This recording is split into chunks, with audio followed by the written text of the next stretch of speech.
미국도 이건 못 만든다. 펜타곤이 공식 인정했습니다. 나토 16개국 긴급 회의장이 발칵 뒤집혔습니다. 레오파르트를 만든 독일, 르클레르를 만든 프랑스, 유럽 방산의 자존심들이 한자리에 모였습니다. 그런데 결과는 충격이었습니다. 만장일치, 16개국 전원이 한국 무기를 선택한 겁니다. 32년간 레오파르트만 몰던 독일 장성의 입에서 나온 한마디, 한국에서 아버지의 정신을 받습니다. 그 충격적인 전말을 지금 공개합니다. 시작하기 전 구독과 좋아요, 그리고 대한민국 화이팅! 댓글로 한국을 응원해주세요. 지금으로부터 며칠 전 브뤼셀 나토 본부에 긴급 소집령이 떨어졌습니다. 16개국 군사 대표단이 48시간 안에 모이라는 명령이었죠. 저는 그 명령을 받았을 때 한숨부터 나왔습니다. 또 무슨 일인가 싶었거든요. 안녕하세요. 저는 마르쿠스 베버입니다. 독일 연방군 출신으로 현재 나토 군사위원회에서 소장으로 복무하고 있죠. 유럽 동부방어선 전력기획을 총괄하는 자리입니다. 32년간 군 생활을 했습니다. 그중 24년을 기갑부대에서 보냈죠. 레오파르트 전차 대대장도 역임했고 걸프전 파견 경험도 있습니다. 레오파르트, 그 이름만 들어도 가슴이 뜨거워집니다. 세계 최고의 전차라고 자부했으니까요. 그런 제가 왜 이 이야기를 하게 됐는지 지금부터 말씀드리겠습니다. 브뤼셀로 향하는 비행기 안에서 저는 서류를 검토했습니다. 긴급 소집의 이유가 적혀 있었죠. 러시아 서부 전선에 80만 병력이 집결 중이라는 정보였습니다. 폴란드 국경에서 불과 200km 거리에 전차 8,000대, 자주포 6,000문, 다연장 로켓 2,000기가 배치되고 있다는 내용이었죠. 저는 눈살을 찌푸렸습니다. 또 시작이구나 싶었거든요. 하지만 이번엔 분위기가 달랐습니다. 서류 마지막 장에 굵은 글씨로 이렇게 적혀 있었습니다. 동부방어선 긴급 전력 보강 논의. 최우선 의제. 브뤼셀에 도착한 건 저녁 7시였습니다. 나토 본부 건물이 보이자 묘한 긴장감이 밀려왔죠. 회의실은 지하 2층 특별회의장이었습니다. 들어서는 순간 공기가 달랐습니다. 형광등 불빛 아래 16개국 대표단이 이미 자리를 잡고 있었죠. 미국의 밀러 소장이 보였습니다. 펜타곤 출신의 냉철한 인물이죠. 그 옆에는 프랑스의 피에르 뒤퐁 중장이 앉아 있었습니다. 넥스터 출신답게 자존심이 하늘을 찌르는 사람이죠. 영국의 에밀리 톰슨 대령도 눈에 띄었습니다. 데이터 분석의 귀재라고 불리는 여성 장교였죠. 그리고 폴란드의 야체크, 코발스키 준장이 있었습니다. 저와는 여러 번 마주친 적이 있는 인물이었죠. 마지막으로 핀란드의 안티 라이티는 대령이 보였습니다. 최근 한국 무기를 도입한 나라의 대표였죠. 저는 제 자리를 찾아 앉았습니다. 독일 대표석이었죠. 제 옆에는 뒤퐁 중장이 있었습니다. 그가 작은 목소리로 말했습니다. 베버, 이번 회의 주제 들었나? 동부방어선 전력 보강이라고 들었네. 그것만이 아니야. 뒤퐁의 표정이 묘했습니다. 뭔가 불쾌한 게 있다는 표정이었죠. 무슨 뜻인가? 폴란드가 또 그 얘기를 꺼낼 거라더군. 그 얘기? 한국 무기 말이야. 저는 피식 웃었습니다. 한국 무기라니. 또 그 얘기인가 싶었죠. 솔직히 말씀드리면 저는 한국 방산에 대해 별 관심이 없었습니다. 아니, 관심이 없다기보다는 진지하게 생각해 본 적이 없었다고 해야 맞겠죠. 한국이 무기를 만든다? 알고 있었습니다. K1 전차라는 게 있다는 것도 알았죠. 미국 에밀 에이브람스 기술을 라이선스 받아서 만든 전차라고 알고 있었습니다. 그 정도 수준이었습니다. 기술 선진국의 도움을 받아 조립하는 수준. 그게 제가 알고 있는 한국 방산이었죠. 회의가 시작됐습니다. 의장인 네덜란드의 반데르 베르 중장이 입을 열었죠. 여러분, 상황은 아시다시피 심각합니다. 러시아가 서부전선에 80만 대군을 집결시키고 있습니다. 이에 대응하여 우리 동부방어선의 전력을 긴급히 보강해야 합니다. 화면에 지도가 떴습니다. 러시아 병력 배치 현황이었죠. 붉은 점들이 폴란드 국경을 따라 빼곡하게 찍혀 있었습니다. 현재 나토 동부방어선의 전력은 약 18만 명 수준입니다. 러시아의 4분의 1도 안 됩니다. 전차와 자주포 수량도 절대적으로 부족합니다. 반데르 베르흐 의장이 말을 이었습니다. 오늘 회의의 핵심 의제는 하나입니다. 어떤 무기로 얼마나 빨리 동부방어선을 보강할 것인가. 회의실이 술렁였습니다. 모두가 이 문제의 심각성을 알고 있었으니까요. 저는 속으로 생각했습니다. 답은 뻔하지 않은가? 유럽 무기를 늘리면 되는 거 아닌가? 레오파르트 전차 생산량을 늘리고 프랑스의 르클레르도 동원하고 독일의 PC-2000 자주포를 추가 배치하면 됩니다. 유럽 방산의 역량을 총동원하면 되는 거였죠. 저는 그렇게 단순하게 생각했습니다. 그때 코발스키 준장이 손을 들었습니다. 의장님, 폴란드 대표단이 제안서를 준비했습니다. 발표해도 되겠습니까?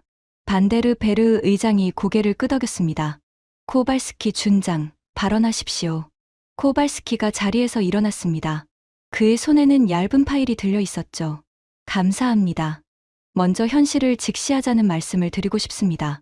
그가 화면을 조작했습니다. 새로운 데이터가 떴죠. 현재 나토 동부방어선에 배치된 전차는 총 1200대입니다. 이 중 가동률 90% 이상인 전차는 절반도 안 됩니다. 회의실이 조용해졌습니다. 자주포는 더 심각합니다. 800문 중 즉시 실전 투입 가능한 건 300문 수준입니다. 저는 눈살을 찌푸렸습니다. 그 수치가 맞다면 심각한 거였으니까요. 폴란드 대표단은 이 문제를 해결할 방안을 제안합니다. 코발스키가 잠시 말을 멈췄습니다. 회의실의 시선이 그에게 집중됐죠. 한국 무기 긴급 도입입니다. 그 순간 회의실의 공기가 바뀌었습니다. 한국 무기. 그 단어가 나오자마자 저는 뒷폼과 눈이 마주쳤습니다. 그의 입꼬리가 살짝 올라가 있었죠. 저도 비슷한 표정이었을 겁니다. 코발스키가 말을 이었습니다. 폴란드는 지난 3년간 한국으로부터 대규모 무기 도입을 진행해왔습니다. K2 전차, K9 자주포, 천무 다연장 로켓, FA-50 경전투기. 총 계약 규모는 28조 원에 달합니다. 28조 원. 큰 금액이긴 했습니다. 하지만 저는 그게 폴란드의 특수한 상황 때문이라고 생각했죠. 폴란드는 돈이 없으니까 싼 무기를 산 거라고. 그렇게 단순하게 해석했습니다. 뒤퐁 중장이 손을 들었습니다. 코발스키 준장, 잠시 질문해도 되겠습니까? 물론입니다. 폴란드가 한국 무기를 도입한 건 알고 있습니다. 하지만 그게 나토 전체의 전략이 되어야 한다는 건 다른 문제 아닙니까? 뒤퐁의 목소리에는 분명한 거부감이 묻어 있었습니다. 유럽에는 세계 최고 수준의 방산 기업들이 있습니다. 독일의 라인메탈, 프랑스의 넥스터, 영국의 BAE 시스템즈. 왜 굳이 아시아 무기를 도입해야 합니까? 저는 속으로 고개를 끄덕였습니다. 뒤퐁 말이 맞았습니다. 적어도 그때는 그렇게 생각했죠. 코발스키가 대답했습니다. 뒤퐁 중장님의 우려는 충분히 이해합니다. 저도 처음에는 같은 생각이었습니다. 처음에는 그 말이 조금 걸렸습니다. 하지만 직접 운용해보니 생각이 달라졌습니다. 직접 운용해보니? 예. 폴란드군은 현재 K2 전차 180대를 실전 배치했습니다.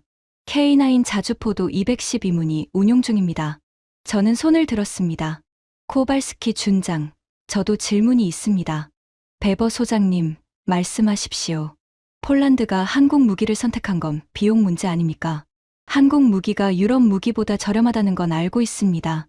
예산이 부족한 상황에서 차선책을 선택한 것 아닙니까? 저는 솔직하게 물었습니다. 돌려 말할 필요가 없다고 생각했으니까요. 회의실에 약간의 긴장감이 돌았습니다.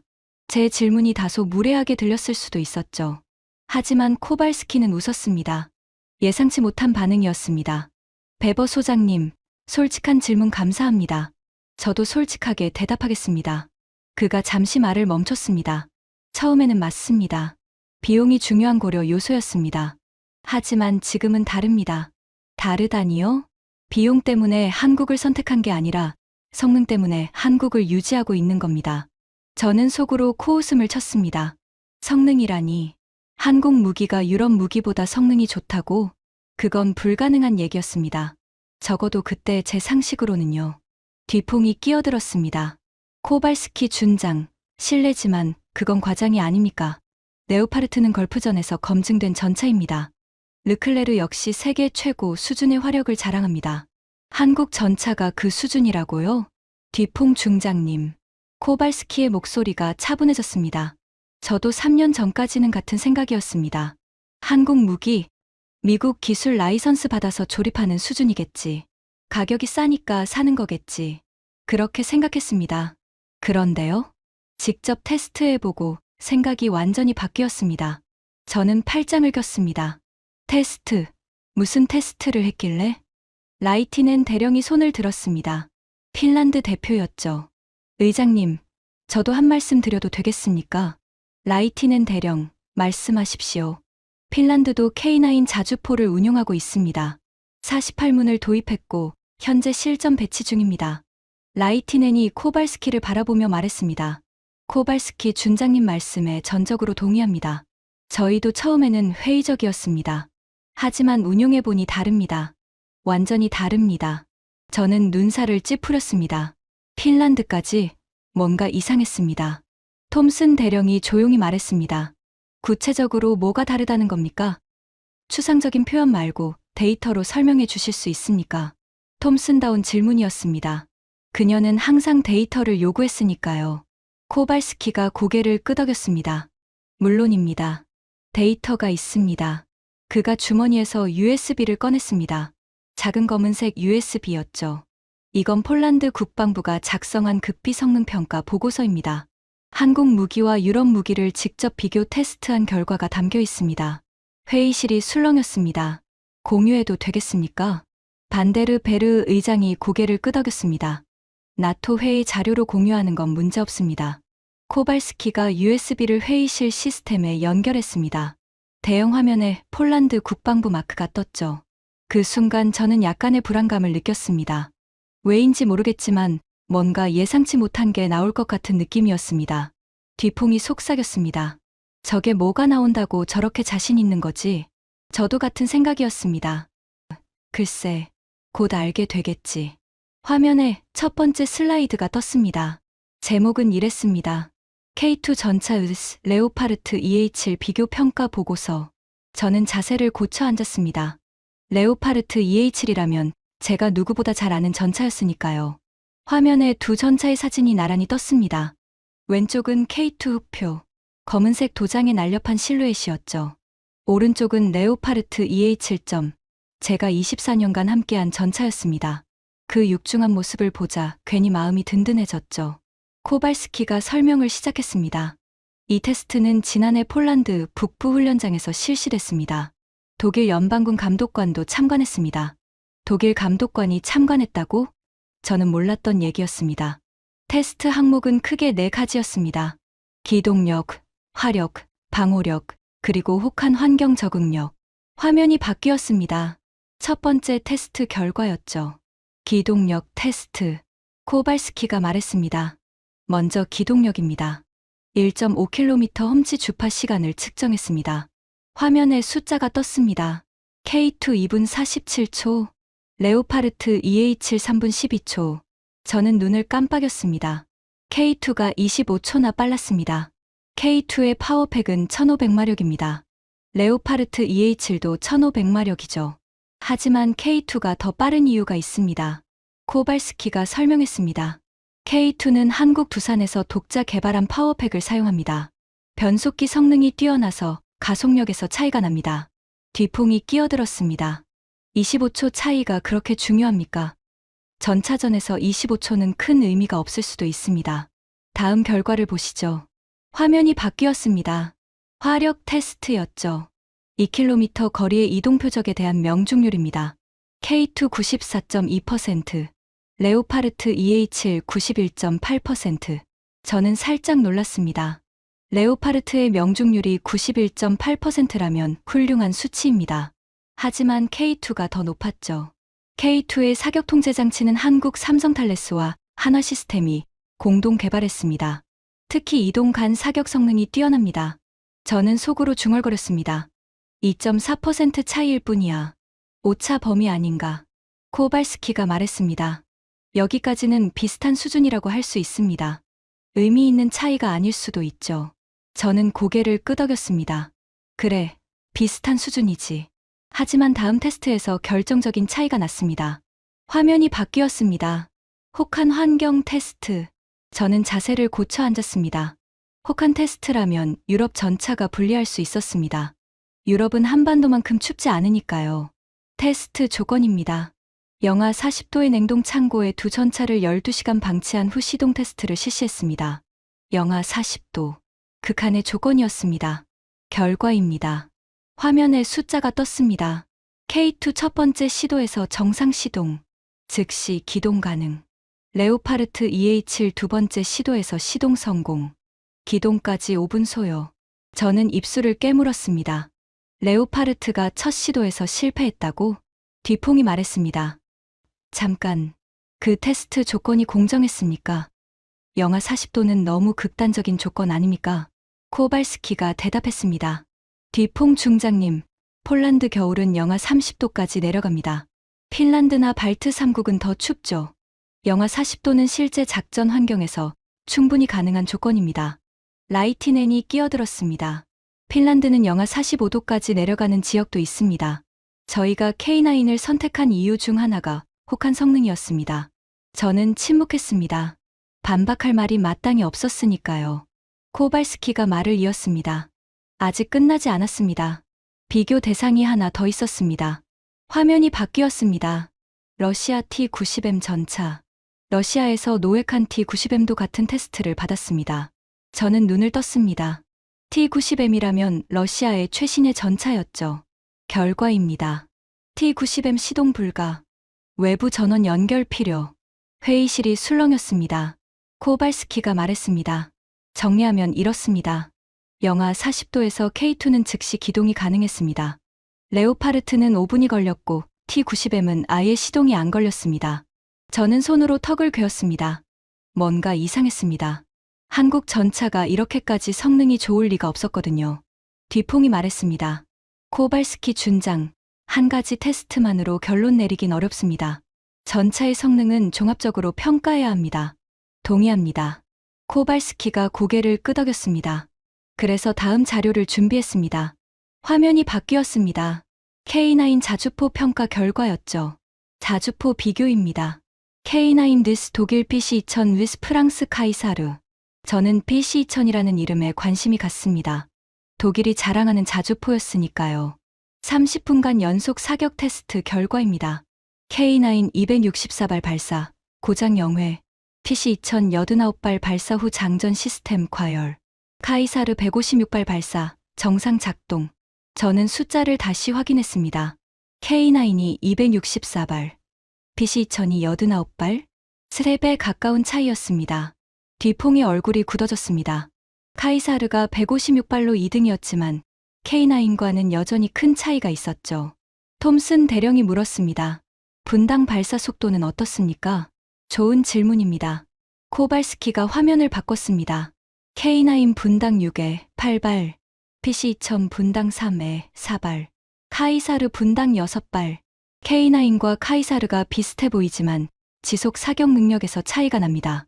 K9은 자동 장전 시스템이 뛰어나서 30분 이상 최대 속도로 사격해도 문제가 없습니다. 저는 손가락으로 책상을 두드렸습니다. 뭔가 잘못된 거 아닌가?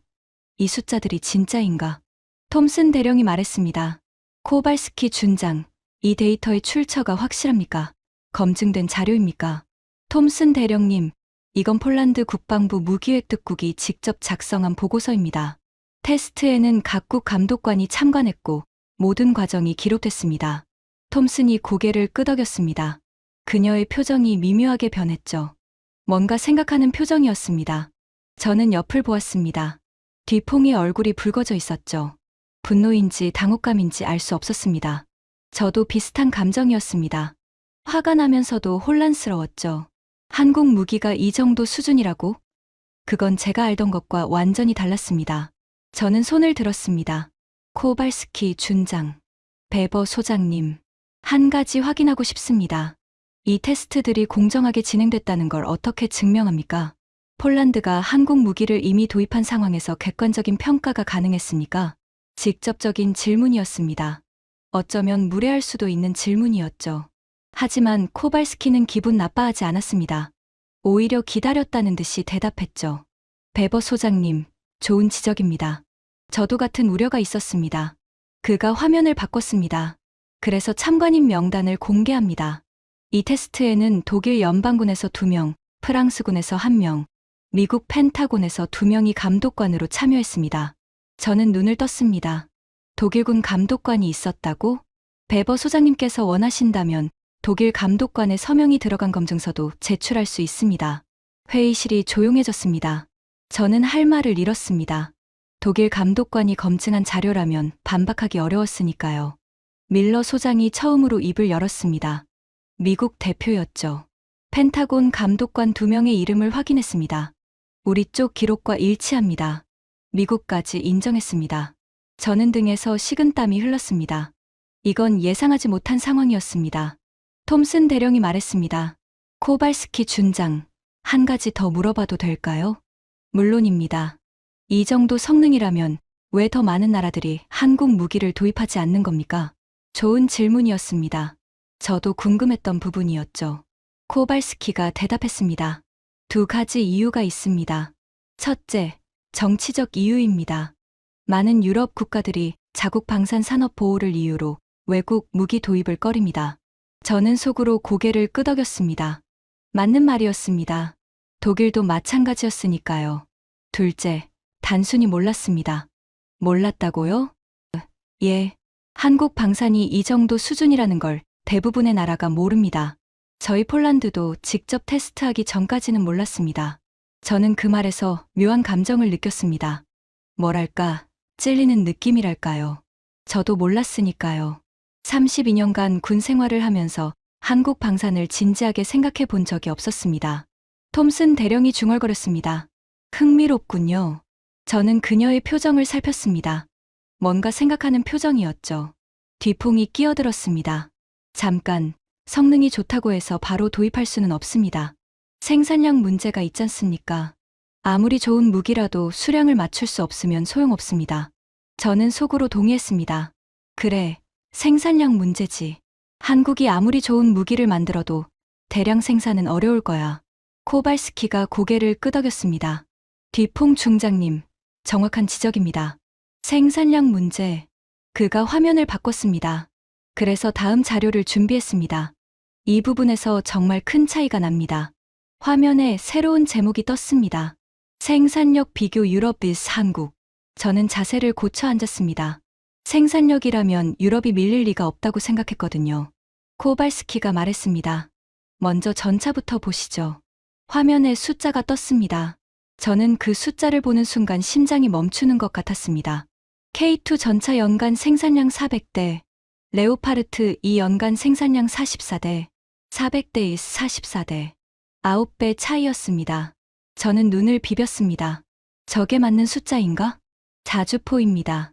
K9 자주포 연간 생산량 672문, PC2000 연간 생산량 48문, 672 vs 48점. 14배 차이였습니다. 회의실이 완전히 조용해졌습니다. 저는 손이 떨리는 것을 느꼈습니다. 이건 말이 안 됐습니다. 어떻게 이런 차이가 날 수 있죠? 코발스키가 마지막 숫자를 보여줬습니다. 155mm 포탄 월간 생산량입니다.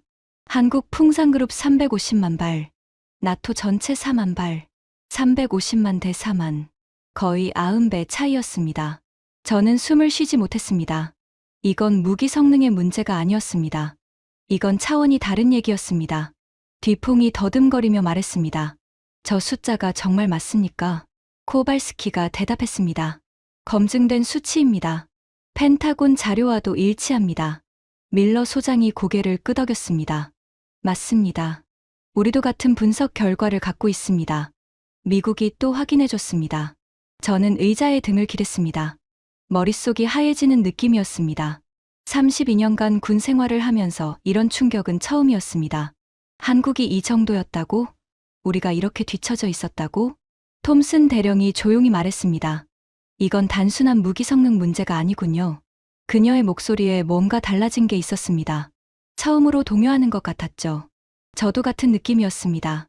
하지만 진짜 충격은 아직 시작도 안 했습니다. 코발스키가 말했습니다. 마지막으로 하나 더 보여드릴 게 있습니다.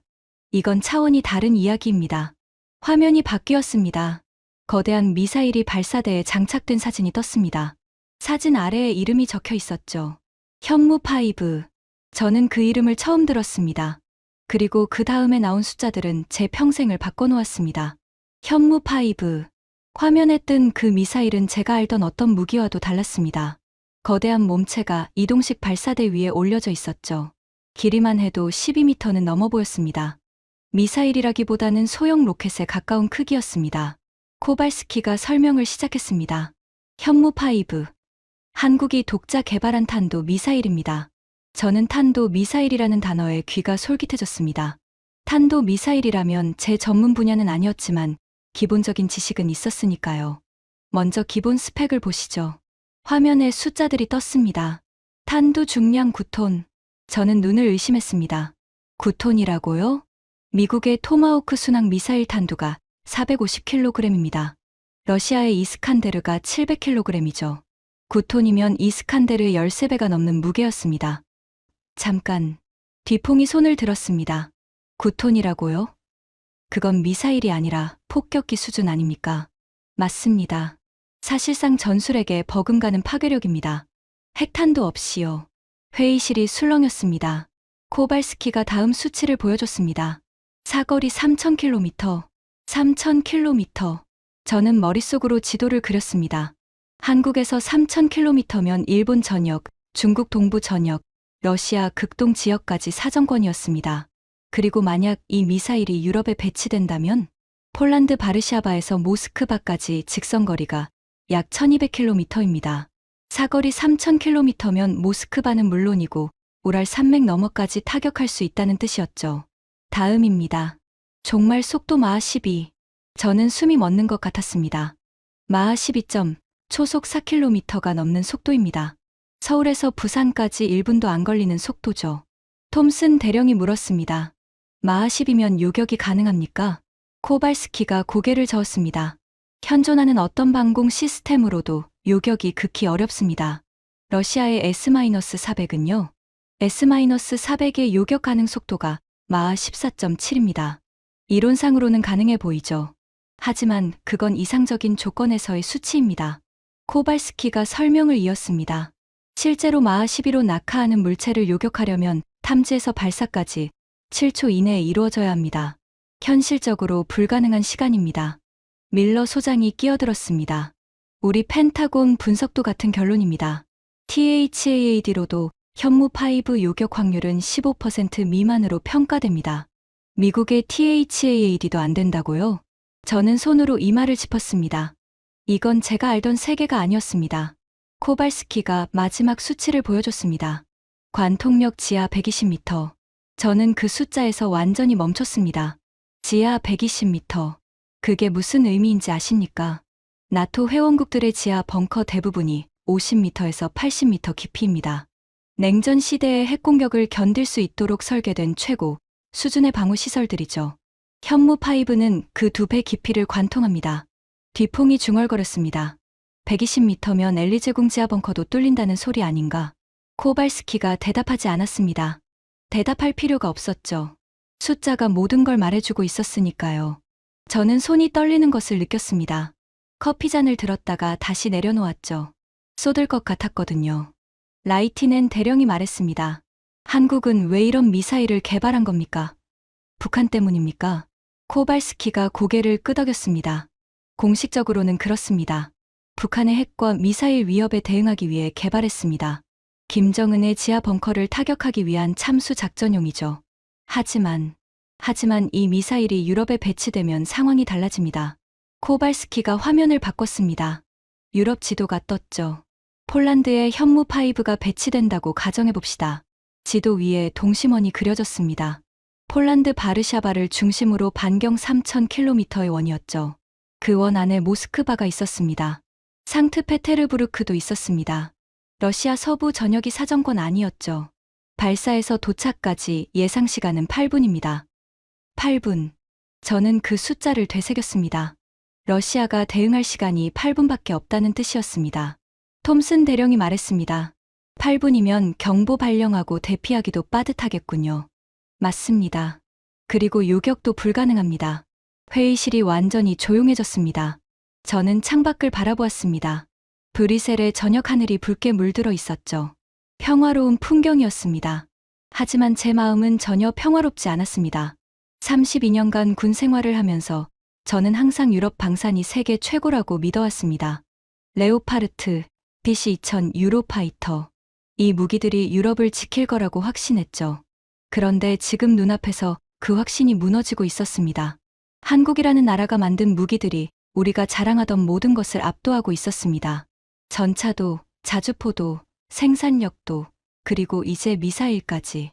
뒤풍이 떨리는 목소리로 말했습니다. 이건 확인된 정보입니까? 한국이 정말 이런 걸 만들 수 있습니까? 밀러 소장이 대답했습니다. 확인됐습니다. 한국은 작년 국군의 날 행사에서 현무 5를 공개했습니다.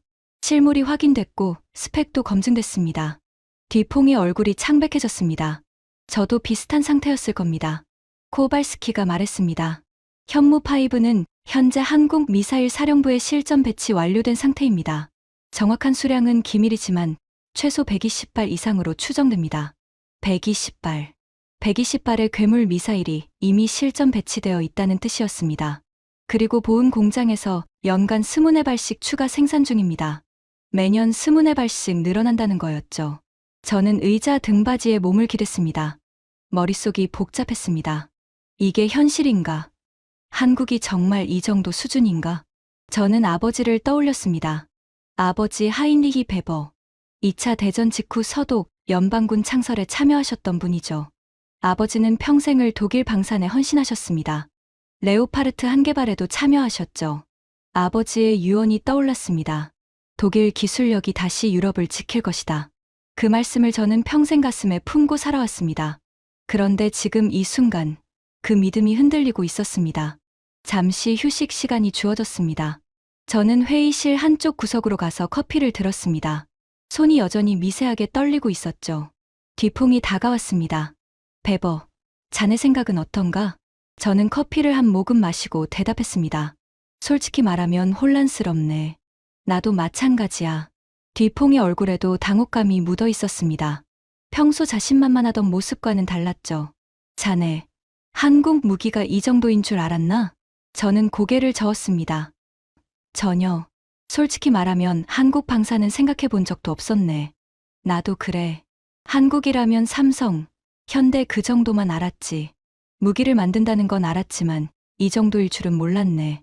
저희 둘은 한참 동안 말없이 커피를 마셨습니다. 그때 톰슨 대령이 다가왔습니다. 실례합니다. 베버 소장님, 뒤풍 중장님. 톰슨 대령, 무슨 일인가? 톰슨이 태블릿을 들어보였습니다. 회의 중에 추가 데이터를 분석해봤습니다. 몇 가지 흥미로운 점이 있어서요. 말해보게. 톰슨이 태블릿 화면을 보여줬습니다. 한국 방산 수출 현황입니다. 지난 5년간 수출액 추이를 보시죠. 그래프가 떴습니다. 우상향 곡선이었죠. 5년 전 한국 방산 수출액은 연간 32억 달러 수준이었습니다. 지난해는 173억 달러입니다. 저는 눈을 떴습니다. 5년 만에 5배 이상 증가했다는 뜻이었습니다. 그리고 수출 대상국 명단입니다. 톰슨이 화면을 스크롤했습니다. 폴란드, 노르웨이, 핀란드, 에스토니아, 루마니아, 호주, 인도, 이집트, 터키, 사우디아라비아, UAE, 말레이시아, 인도네시아, 페루, 콜롬비아 등이었습니다. 현재 한국 무기를 도입했거나 도입 협의 중인 국가가 28개국입니다. 28개국. 저는 그 숫자에서 멈췄습니다. 28개국이면 나토 회원국 32개국에 맞먹는 숫자였습니다. 그중 나토 회원국 또는 동맹국이 12개국입니다. 톰슨이 말을 이었습니다. 폴란드, 노르웨이, 핀란드, 에스토니아, 루마니아. 모두 러시아와 국경을 맞대고 있거나 인접한 국가들입니다. 저는 그 의미를 이해했습니다. 나토 동부방어선을 구성하는 최전방 국가들이 전부 한국 무기를 도입하고 있다는 뜻이었죠. 뒤풍이 중얼거렸습니다. 우리가 모르는 사이에 이렇게 됐군. 그렇습니다. 톰슨이 고개를 끄덕였습니다. 솔직히 말씀드리면 저도 오늘 회의 전까지 이 정도인 줄 몰랐습니다. 데이터를 직접 분석해보고 놀랐습니다. 저는 톰슨의 표정을 살폈습니다. 그녀의 눈에 뭔가 달라진 게 있었습니다. 회의적이던 시선이 사라지고 진지함이 자리 잡고 있었죠. 톰슨 대령, 자네 생각은 어떤가? 저는 직접적으로 물었습니다. 톰슨의 의견이 궁금했으니까요. 톰슨이 잠시 말을 멈췄습니다. 신중하게 고르는 것 같았죠. 개인적인 의견입니다만 말씀드려도 될까요? 말해보게. 저는 코발스키 준장의 제안을 진지하게 검토해야 한다고 생각합니다. 뒤풍의 얼굴이 굳어졌습니다. 톰슨 대령, 자네 영국 대표 아닌가? BAE 시스템즈가 있는 나라에서 온 사람이 한국 무기를 지지한다고? 뒤퐁 중장님, 저는 사실을 말씀드리는 겁니다. 데이터가 보여주는 건 분명합니다. 톰슨의 목소리가 단호해졌습니다. 성능은 동급 이상입니다. 생산력은 비교가 안 됩니다. 가격은 절반 수준입니다. 납품 속도는 3배 이상 빠릅니다. 하지만 데이터가 보여주는 건 분명합니다. 중장님, 지금 상황이 어떻습니까? 톰슨이 뒤퐁을 똑바로 쳐다보았습니다. 러시아가 80만 병력을 서부전선에 집결시키고 있습니다. 나토 동부방어선은 18만 명뿐입니다. 전차도 자주포도 부족합니다. 이 상황에서 자존심 때문에 더 좋은 무기를 마다할 겁니까? 회의실이 조용해졌습니다. 저는 톰슨의 말에 반박할 수 없었습니다. 그녀 말이 맞았으니까요. 뒤퐁이 입술을 깨물었습니다. 뭔가 말하려다가 그만뒀죠. 그때 회의 재개를 알리는 신호가 울렸습니다. 저희는 다시 자리로 돌아갔습니다. 하지만 분위기가 달라져 있었습니다. 휴식 전에는 독일과 프랑스 대표들이 한쪽, 폴란드와 핀란드가 다른 쪽이었습니다. 명확한 대립 구도였죠. 하지만 휴식 후에는 뭔가 달랐습니다. 영국의 톰슨이 중립에서 이탈한 게 분명했고, 다른 나라 대표들의 표정도 미묘하게 변해 있었습니다. 반데르 베르흐 의장이 말했습니다. 회의를 재개하겠습니다. 코발스키 준장, 추가로 발표할 내용이 있습니까? 예, 의장님. 몇 가지 더 말씀드리고 싶은 게 있습니다. 코발스키가 다시 화면을 조작했습니다. 지금까지 성능과 생산력을 말씀드렸습니다. 이제 실제 운용 경험을 공유하고 싶습니다. 코발스키가 새로운 화면을 띄웠습니다. 폴란드군이 K2 전차를 운용하면서 경험한 것들입니다. 화면에 사진이 떴습니다. 눈 덮인 벌판에서 기동 중인 K2 전차였죠. 이건 올해 1월 폴란드 북부 훈련장입니다. 영하 28도에서 실시한 기동 훈련이었습니다. 코발스키가 설명했습니다. K2 전차 48대가 참가했습니다. 72시간 연속 기동 훈련이었죠. 결과는요? 톰슨이 물었습니다. 48대 전부 완주했습니다. 고장이나 이탈 차량 0대, 정비 요청 0건. 저는 눈썹을 치켜 올렸습니다.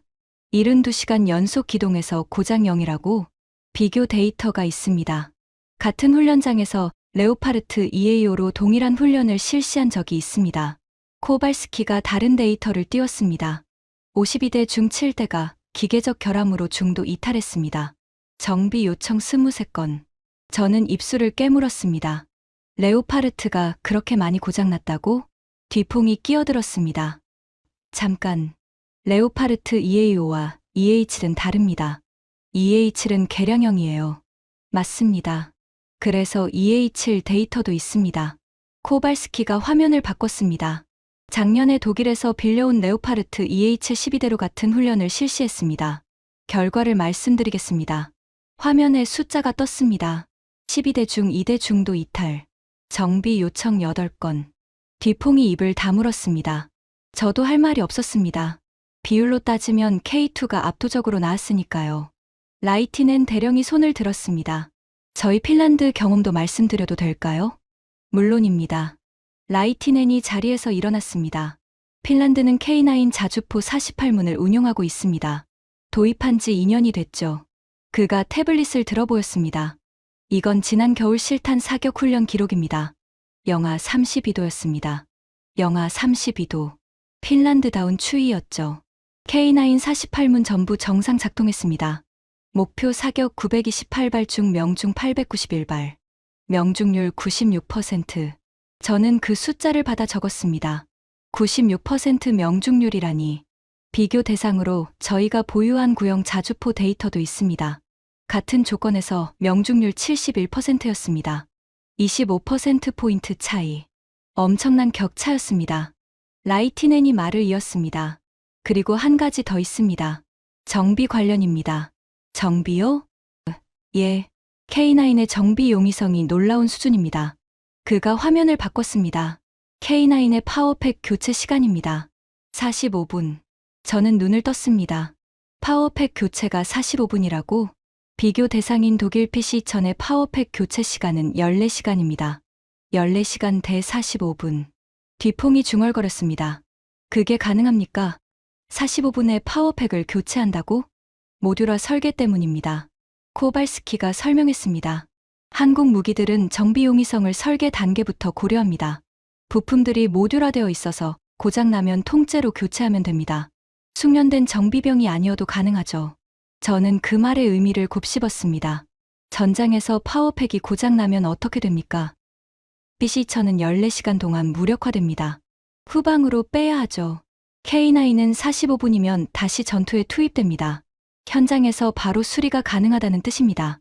이건 단순한 편의성 문제가 아니었습니다. 전투 지속 능력의 문제였죠. 톰슨 대령이 말했습니다. 전장에서 45분과 14시간의 차이는 생사의 차이입니다. 저도 같은 생각이었습니다. 코발스키가 다음 자료를 띄웠습니다. 이제 납품 속도를 말씀드리겠습니다. 화면에 계약 이력이 떴습니다. 폴란드는 3년 전에 K2 전차 180대를 주문했습니다. 계약 체결 후 첫 물량 도착까지 걸린 시간은 11개월이었습니다. 11개월. 꽤 빠른 속도였습니다. 전량 납품 완료까지 28개월이 걸렸습니다. 계약대로였죠. 코발스키가 비교 데이터를 띄웠습니다. 독일의 레오파르트 2를 주문하면 어떻습니까? 화면에 다른 계약 이력이 떴습니다. 헝가리가 2018년에 레오파르트 EH-44대를 주문했습니다. 첫 물량 도착까지 36개월. 그리고 아직 전량 납품이 완료되지 않았습니다. 7년이 지났는데 아직 다 못 받았다고? 저는 충격을 받았습니다. 그 사실을 몰랐던 건 아니었지만 이렇게 직접적으로 비교되니 참담했죠. 뒤풍이 끼어들었습니다. 그건 생산 라인 문제입니다. 수요가 급증해서 그런 겁니다. 뒤풍 중장님. 코발스키가 차분하게 말했습니다. 수요가 급증한 건 한국도 마찬가지입니다. 아니, 한국이 더 심합니다. 폴란드뿐 아니라 노르웨이, 핀란드, 에스토니아, 루마니아까지 동시에 주문이 들어왔으니까요. 그런데 한국은 다 마쳤습니다. 모든 계약을 예정대로 이행하고 있습니다. 회의실이 조용해졌습니다. 저는 창밖을 바라보았습니다. 해가 완전히 지고 브뤼셀의 야경이 펼쳐지고 있었죠. 왜 한국은 되고 우리는 안 되는 걸까? 그 질문이 머릿속을 떠나지 않았습니다. 코발스키가 말했습니다. 이유가 있습니다. 그가 마치 제 생각을 읽은 것처럼 말했죠. 한국의 방산산업 구조가 다르기 때문입니다. 코발스키가 새로운 화면을 띄웠습니다. 한국의 방산 생산 시스템을 설명드리겠습니다. 화면에 공장 내부 사진이 떴습니다. 거대한 생산 라인이 보였죠. 전차 차체들이 컨베이어 벨트 위를 이동하고 있었습니다. 이건 한국 현대로템의 창원 공장입니다. K2 전차를 생산하는 곳이죠. 저는 사진을 주의 깊게 살폈습니다. 깨끗하고 현대적인 시설이었습니다. 로봇 팔들이 용접 작업을 하고 있었죠. 한국 방산 공장의 특징을 한마디로 표현하면 항시 가동입니다. 항시 가동? 톰슨이 물었습니다. 예. 한국의 주요 방산 공장들은 24시간, 365일 가동 가능한 상태를 유지합니다. 평시에도요. 저는 고개를 갸웃거렸습니다. 평시에 왜 24시간 가동을 유지합니까? 이유가 있습니다. 한국은 70년간 북한과 휴전 상태입니다. 언제 전쟁이 터질지 모르는 긴장 속에서 살아왔죠. 코발스키가 설명했습니다. 그래서 방산 공장을 절대 멈추지 않습니다. 주문이 없어도 최소 가동 상태를 유지하고 숙련 인력을 보존합니다. 대규모 주문이 들어오면 바로 풀가동으로 전환할 수 있죠. 저는 그 말의 의미를 곱씹었습니다. 유럽은 달랐습니다. 냉전이 끝나고 평화가 찾아오자 방산 공장들이 축소됐습니다. 생산 라인이 폐쇄되고 숙련 인력이 흩어졌죠. 지금 갑자기 전차가 필요해졌을 때 우리는 공장을 다시 가동하고 인력을 재교육하는 것부터 시작해야 합니다. 한국은 그럴 필요가 없었습니다. 항상 준비되어 있었으니까요. 또 하나 있습니다. 코발스키가 말을 이었습니다. 한국은 민간 기술과 방산 기술이 깊게 연결되어 있습니다. 화면에 기업 로고들이 떴습니다. 삼성, SK, LG, 현대. 삼성이 방산용 반도체를 만듭니다. LG가 방산용 디스플레이를 공급합니다. 현대가 전차를 만들고 SK가 배터리를 납품합니다. 저는 그 구조를 이해했습니다. 세계 최고 수준의 민간 기업들이 방산에 직접 참여한다는 뜻이었죠. 유럽의 방산 기업들은 독립적으로 운영됩니다. 라인메탈, 넥스터, BAE 시스템즈. 모두 방산 전문 기업이죠. 하지만 한국은 다릅니다. 세계 1위 반도체 기업이 세계 2위 배터리 기업이, 세계 3위 자동차 기업이 방산에 직접 참여합니다. 뒷봉이 중얼거렸습니다. 그래서 부품 조달이 빠른 거군요. 맞습니다. 서방 제재로 러시아가 반도체 수급에 어려움을 겪고 있지 않습니까? 한국은 그런 문제가 없습니다. 자국 내에서 최고 수준의 부품을 조달할 수 있으니까요. 저는 고개를 끄덕였습니다. 이제 이해가 됐습니다. 왜 한국이 이렇게 빠르고 많이 만들 수 있는지, 왜 유럽이 따라갈 수 없는지. 구조 자체가 달랐습니다. 경쟁할 수 있는 상대가 아니었죠. 톰슨 대령이 말했습니다. 그러면 우리가 아무리 노력해도 따라잡을 수 없다는 뜻입니까? 코발스키가 고개를 저었습니다. 아닙니다. 다른 방법이 있습니다. 다른 방법? 협력입니다. 코발스키가 화면을 바꿨습니다.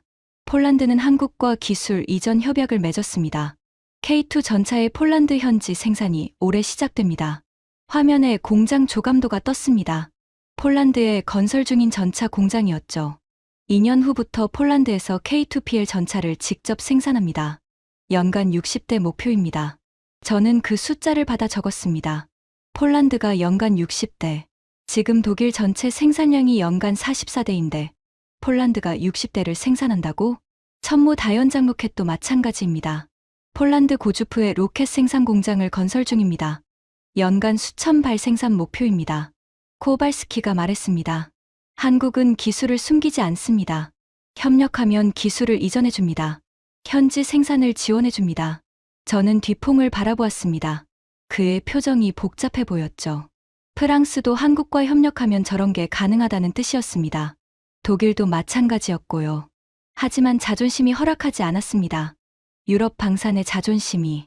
밀러 소장이 처음으로 긴 발언을 했습니다. 코발스키 준장, 한 가지 묻겠습니다. 말씀하십시오. 한국이 왜 이렇게 적극적으로 기술 이전을 하는 겁니까? 보통은 기술을 지키려고 하지 않습니까? 좋은 질문이었습니다. 저도 궁금했던 부분이었죠. 코발스키가 대답했습니다. 두 가지 이유가 있습니다. 첫째, 한국은 대규모 시장이 필요합니다. 한반도만으로는 방산 산업을 유지할 수 없으니까요. 수출이 필수입니다. 그건 이해가 됐습니다. 규모의 경제. 둘째, 더 중요한 이유가 있습니다. 코발스키가 잠시 말을 멈췄습니다. 한국은 동맹이 필요합니다. 동맹? 예. 한국은 북한, 중국, 러시아와 인접해 있습니다. 지정학적으로 고립된 위치죠. 미국이 등을 돌리면 한국은 혼자가 됩니다.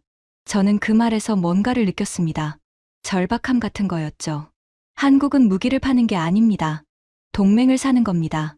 회의실이 조용해졌습니다. 유럽이 한국 무기를 도입하면 유럽과 한국은 연결됩니다. 부품 공급, 정비 지원, 기술 협력. 끊을 수 없는 관계가 되는 거죠. 한국 입장에서는 유럽이라는 든든한 파트너를 얻는 겁니다. 유럽 입장에서는 믿을 수 있는 무기 공급원을 얻는 거고요. 코발스키가 우리를 둘러보았습니다. 윈윈입니다. 양쪽 다 이익입니다. 저는 그 논리를 곱씹었습니다. 틀린 말이 아니었습니다. 하지만 여전히 마음 한쪽에서 저항감이 있었습니다. 유럽 방산의 자존심, 독일 방산의 전통, 그걸 한국에게 넘겨준다. 쉽게 받아들여지지 않았습니다. 그때 밀러 소장이 입을 열었습니다. 제가 한 가지 더 말씀드려도 되겠습니까? 물론입니다. 밀러가 자리에서 일어났습니다. 미국 대표가 처음으로 본격적인 발언을 하려는 거였죠. 회의실의 모든 시선이 그에게 집중됐습니다. 밀러 소장이 단상 앞으로 걸어갔습니다. 그의 표정은 무거웠습니다. 뭔가 심각한 얘기를 하려는 것 같았죠. 먼저 말씀드릴 게 있습니다. 밀러가 천천히 말문을 열었습니다. 오늘 회의에서 나온 한국 무기 관련 데이터는 전부 사실입니다. 펜타곤에서도 같은 결론을 내렸습니다.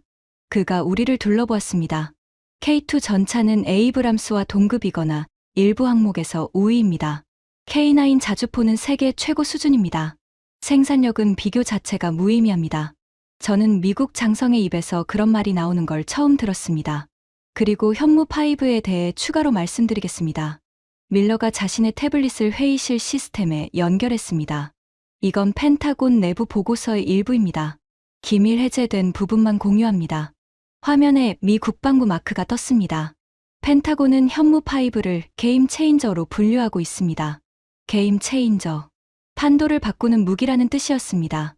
왜 그런 평가를 내렸는지 설명드리겠습니다. 밀러가 화면을 바꿨습니다. 첫째, 탄두 중량입니다. 9톤짜리 재래식 탄두는 전술에게 준하는 파괴력을 가집니다. 핵을 쓰지 않고도 핵급 타격이 가능하다는 뜻입니다. 회의실이 숨을 죽였습니다. 둘째, 정확도입니다. CEP, 즉 원형 공산 오차가 5m 이내입니다. 저는 그 숫자에서 멈췄습니다. 5m, 3000km를 날아와서 오차가 5m라고? 토마호크 미사일의 CEP가 10m입니다.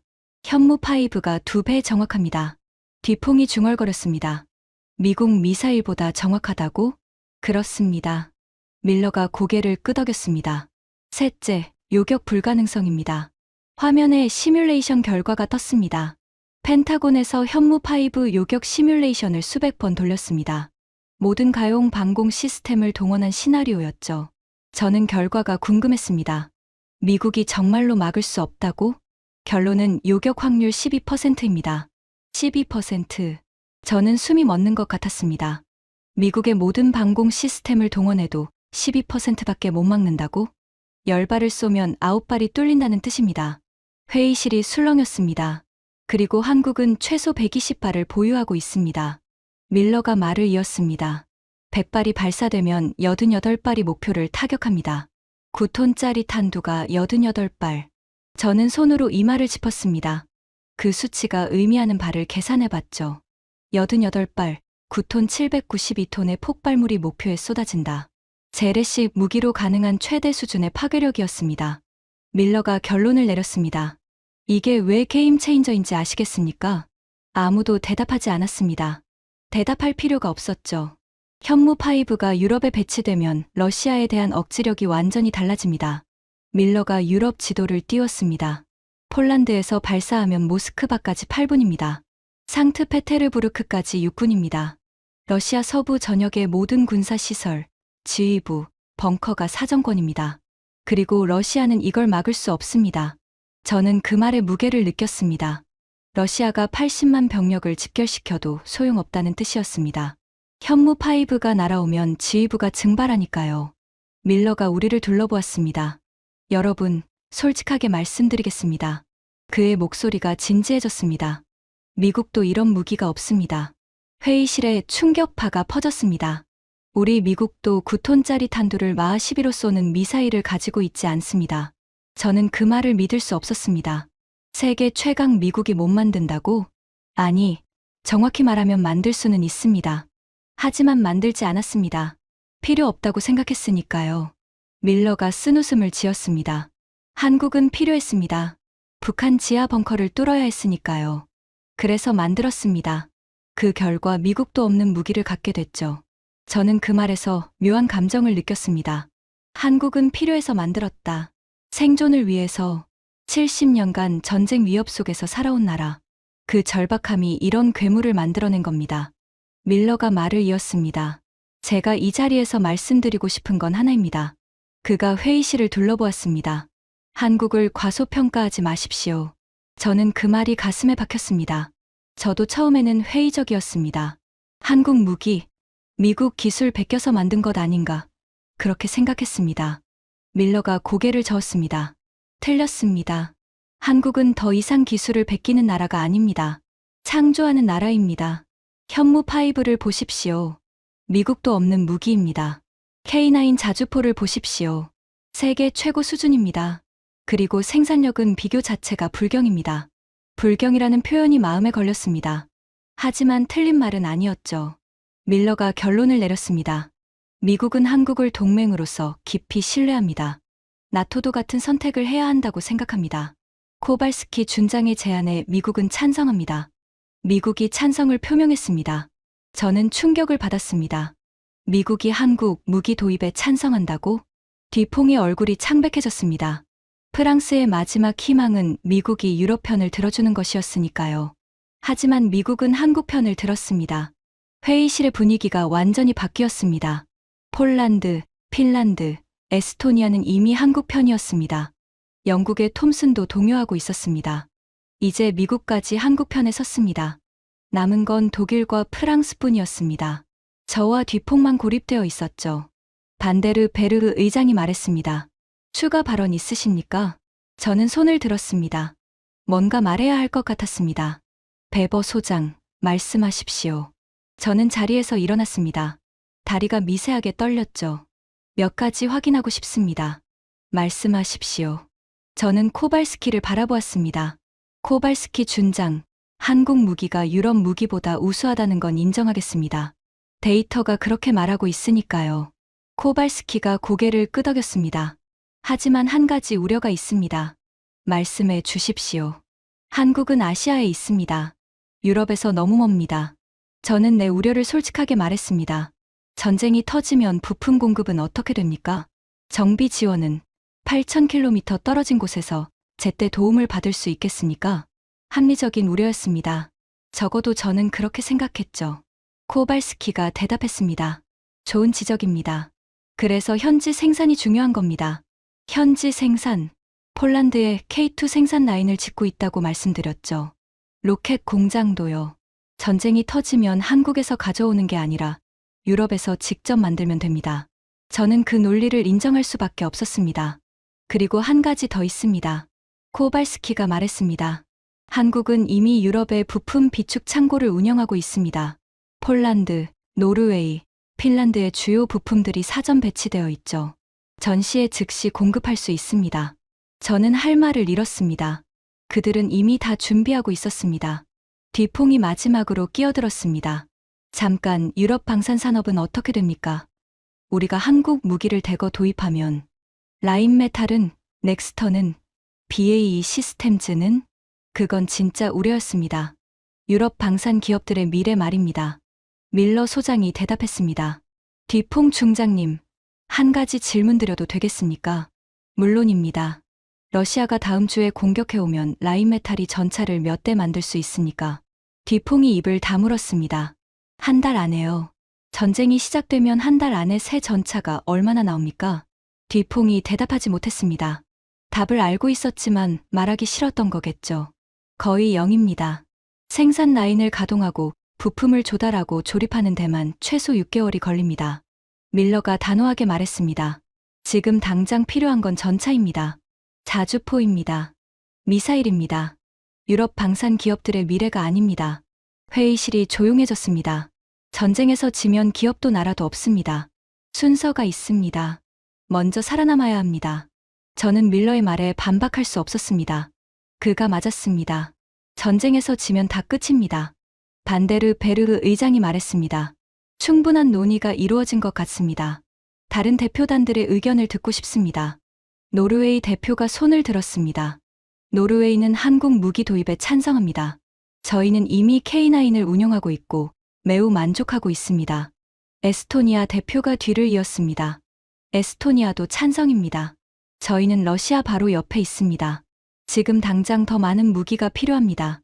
한국이 그걸 줄 수 있습니다.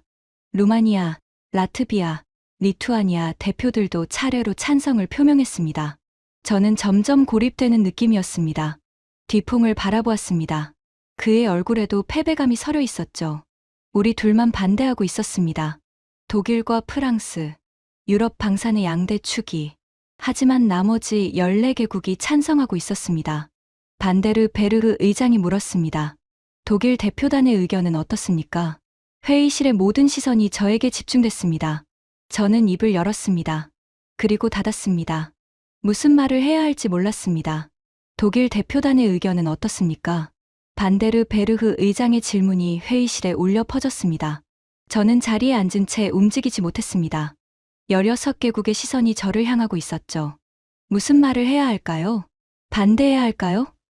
독일 방산의 자존심을 위해, 레오파르트의 명예를 위해. 하지만 데이터가 너무 명확했습니다. 감정으로 반박할 수 있는 수준이 아니었죠. 저는 눈을 감았습니다. 그 순간 아버지의 얼굴이 떠올랐습니다. 하인리히 베버. 1957년. 아버지는 서독 연방군 창설 1세대였습니다. 2차 대전의 패배로 무너진 독일이 다시 군대를 가지게 된 시점이었죠. 아버지는 기술장교였습니다. 레오파르트 1 전차 개발에 참여하셨죠. 어린 시절 저는 아버지 서재에서 설계 도면들을 봤습니다. 복잡한 기계 도면들이었죠. 아버지는 그 도면들을 애지중지하셨습니다. 마르쿠스, 이게 뭔지 아니? 전차요, 아버지. 그래. 하지만 그냥 전차가 아니야.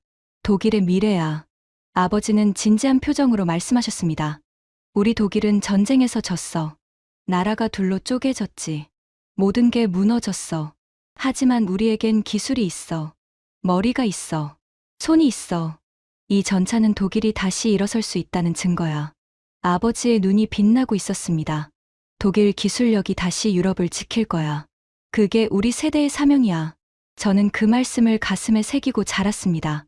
군에 입대했을 때도, 레오파르트 대대장이 됐을 때도, 나토 군사위원회에 배치됐을 때도 항상 아버지의 말씀이 저를 이끌었습니다.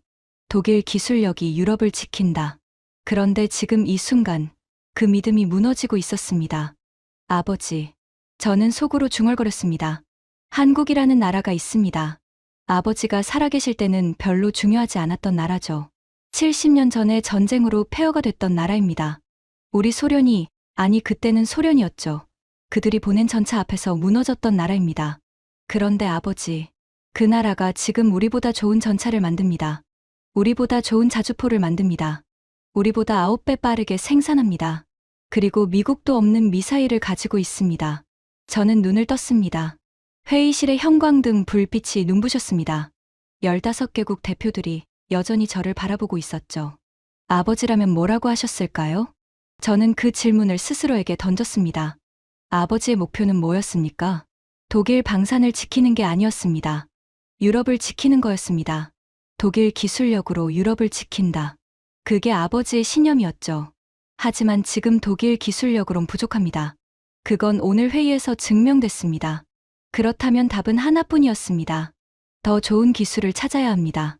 그게 한국이라면 저는 천천히 자리에서 일어났습니다. 의장님, 베버 소장, 말씀하십시오. 저는 회의실을 둘러보았습니다. 뒤퐁의 눈이 마주쳤죠. 그의 표정에 긴장감이 서려 있었습니다. 먼저 고백할 게 있습니다.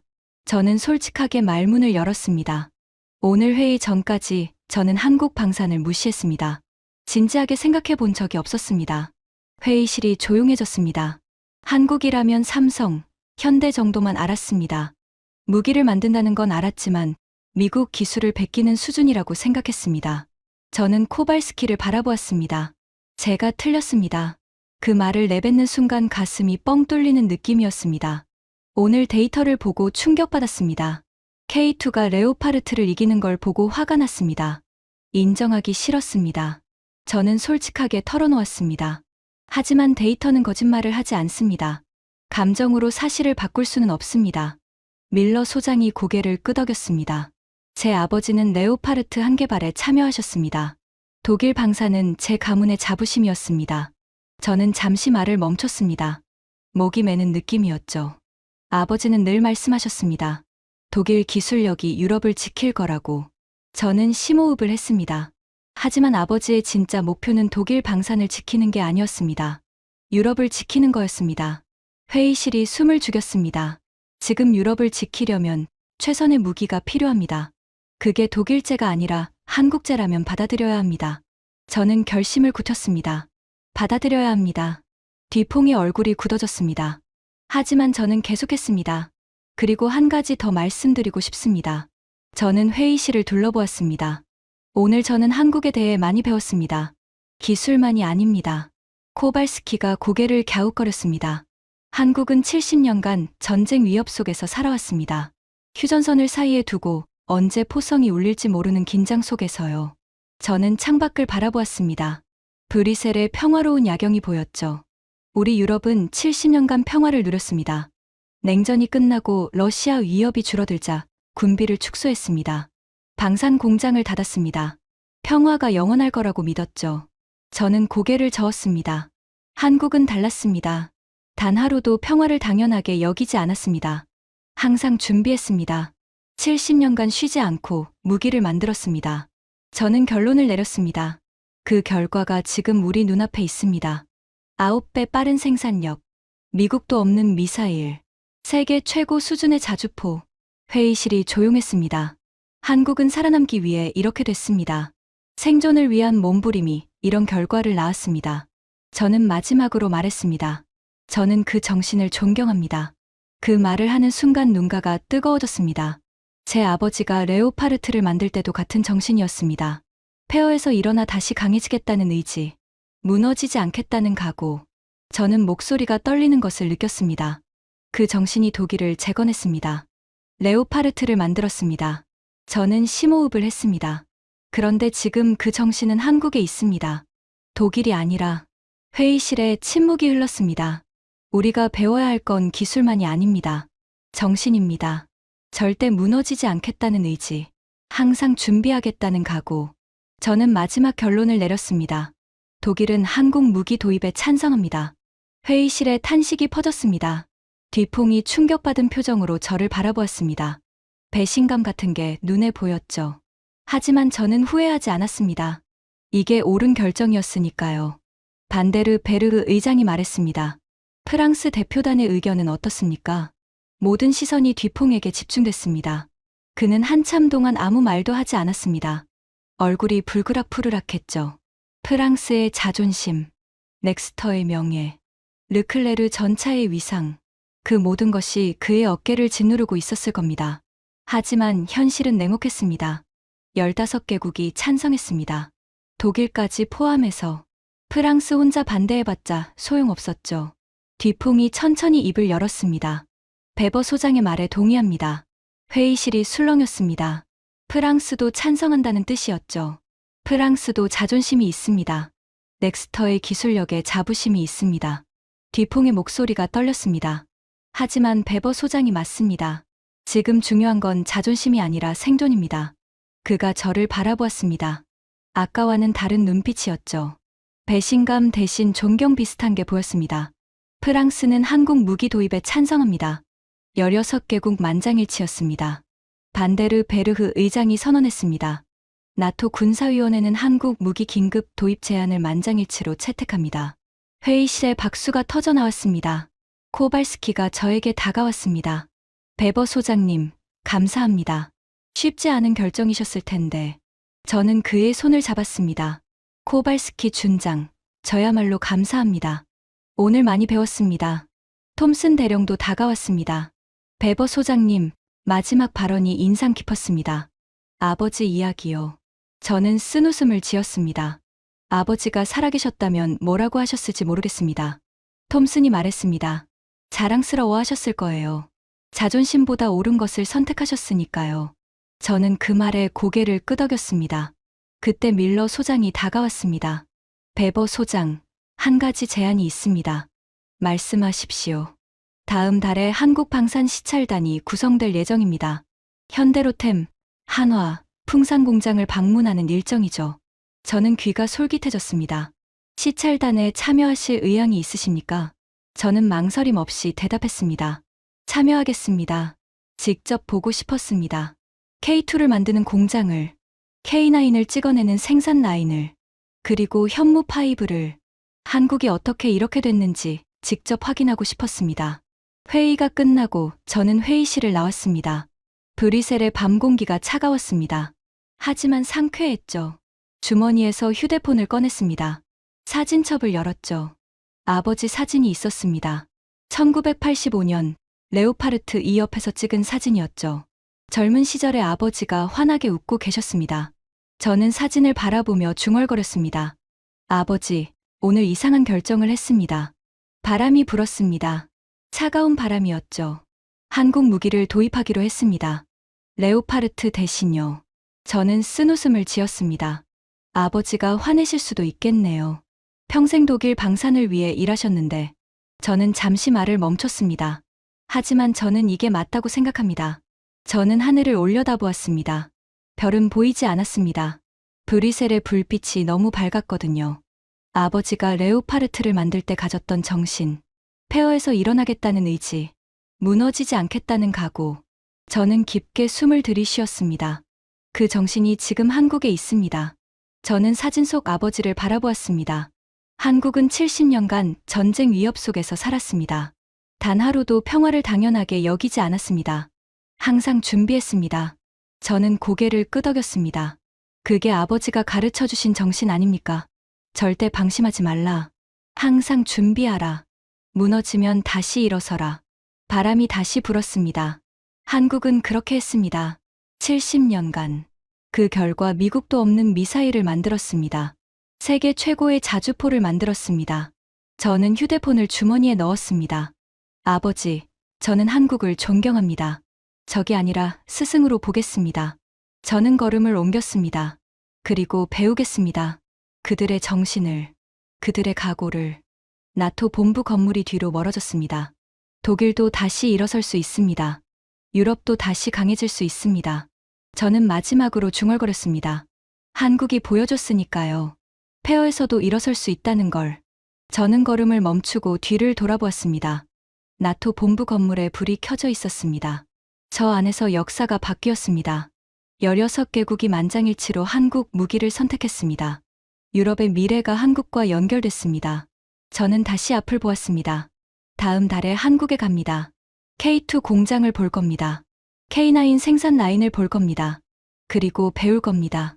한국이 어떻게 이렇게 됐는지, 폐허에서 어떻게 세계 최고가 됐는지. 저는 걸음을 재촉했습니다. 새로운 시작이었습니다. 지금까지 나토 회의장에서 벌어진 충격적인 이야기였습니다. 70년 전 전쟁의 폐허에서 시작해 이제는 유럽 16개국이 선택하는 방산 강국이 된 대한민국. 이 이야기가 자랑스러우셨다면 주변에 널리 공유해 주세요. 우리가 흘린 땀과 눈물이 세계를 지키는 힘이 됩니다. 구독과 좋아요도 부탁드립니다. 지금까지 터칭 스토리였습니다. 감사합니다.